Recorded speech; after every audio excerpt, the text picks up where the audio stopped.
हे कांद्याचे लोणचे आहे, कैरीच्या लोणच्यापेक्षा पण अगदी मस्त चमचमीत छान लागते। तुम्ही नक्की ट्राय करा, तुमच्या घरच्यांना सगळ्यांना नक्की आवडेल आणि पद्धत पण एकदम सोपी आहे। सगळ्यात अगोदर मी कांद्याच्या फोडी घेतल्या, त्या छान बारीक बारीक चिरून घेतल्या आणि व्यवस्थित धुवून एका कोरड्या कपड्याने पुसून घेतल्या। नंतर एका भांड्यात त्या कांद्याच्या फोडी घेऊन त्यात हळद, हिंग, मीठ आणि लोणच्याचा मसाला हे सगळं घातलं आणि व्यवस्थित हलवून घेतलं। त्यानंतर त्यात थोडी बडीशोप पण घातली। बडीशोप आपल्याला आवडत असेल तर जास्त घाला, कमी आवडत असेल तर कमी घाला। त्यानंतर एका भांड्यात तेल गरम करून घेतले।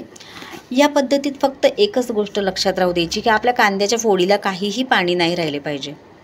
नंतर एका भांड्यात मी तेल घेतले, ते तेल अगदी कडकडीत गरम करून घेतले। त्यात थोडा हिंग टाकला आणि लाल मिरची पावडर टाकली। जेव्हा आपण लाल मिरची पावडर टाकतो तेव्हा गॅस बंद करून टाकायचा, कारण लाल मिरची पावडर टाकली आणि गॅस चालू असला तर आपली लाल मिरची पावडर जळून जाईल। म्हणून मिरची पावडर टाकल्यावर गॅस बंद करायचा आणि तो पुन्हा चालू करायचा।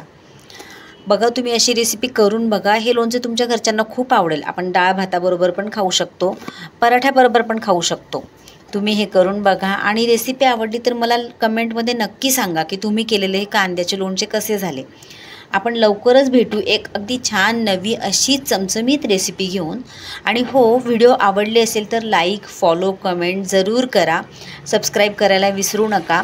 लवकरच भेटू आपण एक नवी रेसिपी घेऊन। आणि हो, हे लोणचं तयार झाल्यानंतर तुम्ही काचेच्या बाटलीत भरून ठेवायचं, व्हिनेगर घालायचं, छान हलवून घ्यायचं।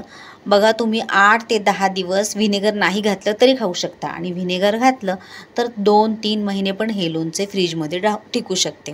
तर चला मैत्रिणींनो, लवकरच भेटू एक नवी रेसिपी घेऊन। Bye bye.